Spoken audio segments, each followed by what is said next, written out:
ब्राह्मण बनिया, अक्षत्रिय, शूद्र, ये चारों कुल ऊंचा। देखो वाणी में कितना अंतर है पुण्यात्मा। ब्राह्मण बनिया, अक्षत्रिय, शूद्र, वैश्य कहो चाहे बनिया कहो, ये चारों कुल ऊंचा। अब इन नकलिया नतनियों का रखा शूद्र वर्ण तो जो है ना ये नीचा कुल है, शूद्र नहीं। अपने अपने कर्म को जो निष्ठा से कर रहा है, सभी का कार्य करने योग्य है, कर्तव्य कर्म है, और कोई ऊंचा नीचा नहीं। जिसका जो कर्म है वो सही कर रहा है अपने निभाकर, कहते ये चारों कुल ऊंचा। और नुग्रे द्वार न जावे योगी, जो सत सोजत इंद्री सूचा। कि अगर ठीक सत साधना करने वाला हो और परमात्मा का नाम ले रखा हो, पूर्ण परमात्मा की भक्ति करता हो, इन चारों कुलों में किसी भी कुल में, किसी भी वर्ण में उत्पन्न हो और ये साधना कर रहा हो और ये साधना ना कर रहा हो, उस निगुरे के घर नहीं जावे। इन चारों वर्णों में जो सत साधना करता है तो उसके आहार आप कर सकते हो, ऐसा लिखा है। अपनात्मा ये चिंतित ना होना कि तुम भाई हमने तो रिश्तेदारी में जाना पड़ता है और वहां भी फिर रोटी तो खानी ही पड़ती है, मारे भी बाहर लगेगा, वो भी नुग्रे है। तो उसका एक बता रखा है एंटीबायोटिक आपको, कि कहते हैं आप वहां जाते हो, खाना खाने नहीं जाते उनके वहां पर, और आपके पास एक ऐसे मंत्र हैं, उस नाम के जाप से, ये तो जो भक्ति नहीं करते ना उन पर असर है, और किसी कारण से आप जी ने कहीं आहार करना पड़ जाता है तो परमात्मा का नाम जाप करते रहिए, और अन्नदेव की आरती है छोटी सी, उसको आप कीजिए, आपको हानि होगी नहीं आपको, और जिसका अपना आहार किया उसको पुण्य हो जाएगा। इस तरह मालिक ने बताया है। ये तो उनके लिए बताया जो मांगते फिरते हैं और फिर भक्ति की भी रीस करते हैं। पहले तो साधना शास्त्र विरुद्ध, और फिर किसी का भोजन लेकर खा लेते हैं, उनके पास वो भक्ति सत्य है नहीं जो उस पाप के भोजन को हजम कर सके, यानी उसे डिस्टर्ब ना हो। तो आप जी को मंत्र दे रखे हैं, आपका मन वहां रोटी खाने का नहीं था, किसी विशेष उद्देश्य से गए हो, गए को आहार किया दिया है तो आपको हानि नहीं होगी। ये उनको कहा जाता है जो परमात्मा की आड़ में उनको लताड़ा जा रहा है, जो भगत और संत बनकर और फिर मांगते अंडे। क्या बताते हैं, राजा राज रसातल जाई, कौम छती सो डांडे, सब है अपावन कहिए भाई, योगी किस दर हांडे। अब ये संत है ना नकली, ये राजाओं के गणे जाया करते, क्योंकि वहां अच्छी जो है ना उनको पैसे मिलते थे, तो वहां से वो भिक्षा अच्छी मिलती थी, उसके लिए वो दक्षिणा अच्छी मिलती थी। तो यहां बताते हैं राजा राज रसातल जाई, राजा नरक में जाएगा, क्योंकि कौम छतीसों डांडे, अब सभी अपावन कहिए भाई, योगी किस तरह हांडे।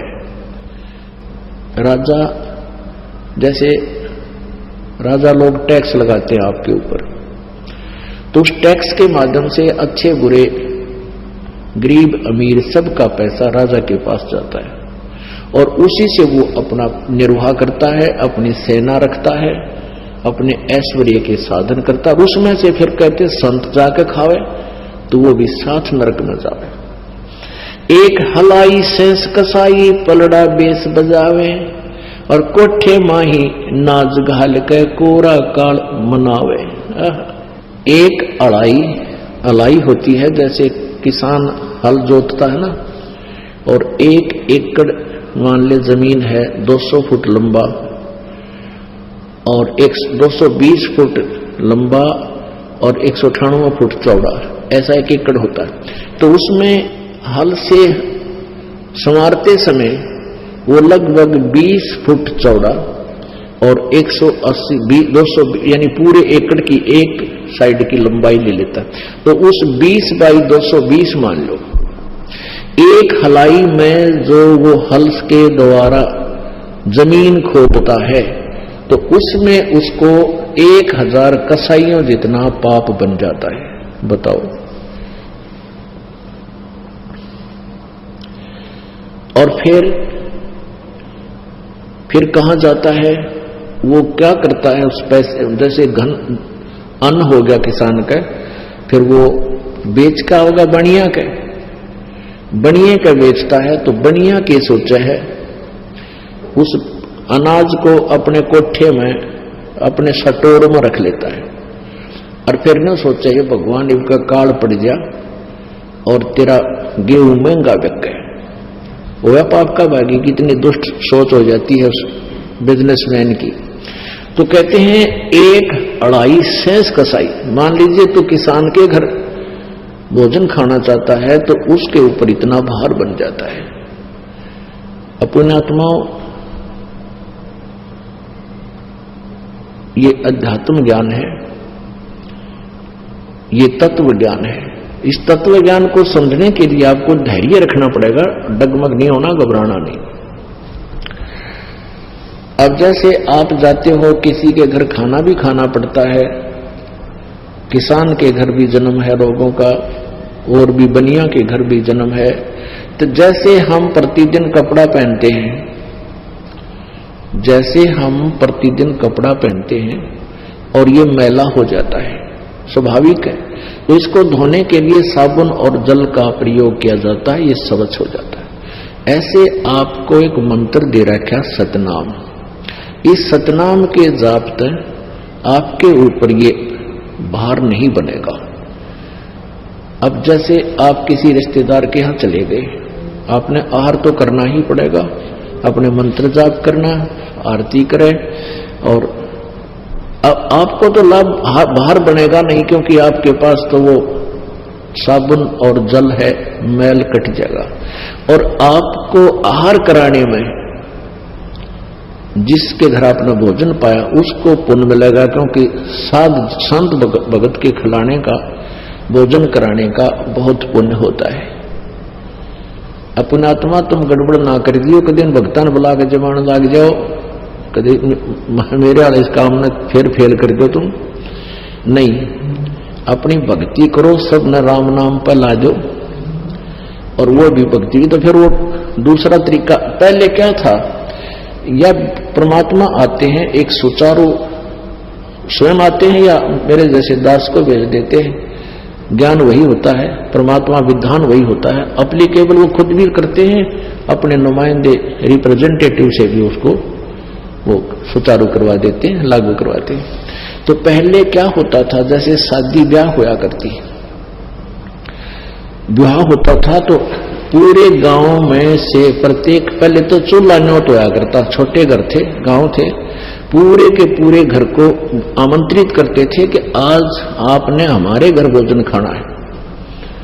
जिस दिन ब्याह होता था बेटे या बेटी का, तो क्या कारण था कि वो सभी भक्ति करते थे, साधना किया करते थे, और वो इसी प्रकार उन्होंने अपने समागम शुरू किए थे। भी एक आध्यात्मिक अनुष्ठान भी करते थे, जोत तो अभी भी लगाते, भंडार जब करते हैं ना, ये विवाह शादी में जब जलेबी लाडू बनाते हैं, कहीं रखते हैं, तो जोत अब भी जलाते हैं उसमें।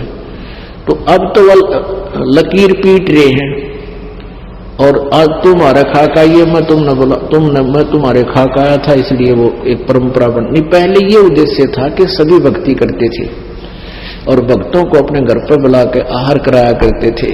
तो ऐसे फिर वो कभी उनके होता था, वो भी यही लालच करते थे कि सारे भक्त आवें, भगवान की यहाँ चर्चा चलावें, अन्न खावें, संत को खिलाने का लाभ मिले।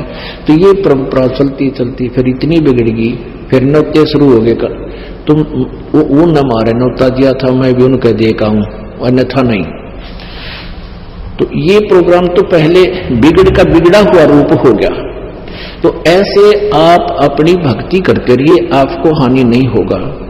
जैसे ये दास आपको मना करता है कि जो कोई धार्मिक अनुष्ठान करते हैं, आन उपासना करने वाले, वहां आपको नहीं जाना चाहिए, उस दिन आहार नहीं करना चाहिए वहां पर। क्योंकि उस दिन वहां जाने में आपका सहयोग होगा उस शास्त्र विरुद्ध साधना में।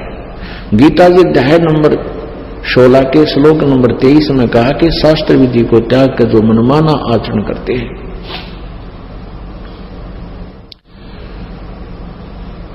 वो उनको न तो कोई सुख होता है, ना कोई सिद्धि होती है, और न ही उनकी गति होती है, अर्थात यूजलेस। तो जैसे शास्त्र विधि त्याग कर मनमाना आचरण करने वाले को परमात्मा के द्रोही कहा है, यानी विधान तोड़ रहा है। जैसे कोई चोरी करता है या कोई और अवैध कार्य करता है, उसमें आप भी सहयोग देते हैं तो दोनों दोषी होते हो, इस प्रकार। और वैसे आप कहीं जाते हो, खाना उद्देश्य है, लेकिन जो मांस मिट्टी शराब वगैरह प्रयोग करते हो उनका तो आहार भी नहीं करना चाहिए। जिस दिन कोई जैसे धार्मिक अनुष्ठान करते हैं या ड्रामाबाजी को 13वीं कोई 17वीं कोई की तो और लड़का हो गया तो और पंगा, तो उनमें नहीं जाना चाहिए आप जी को, बिल्कुल भूल के भी। सत साहिब।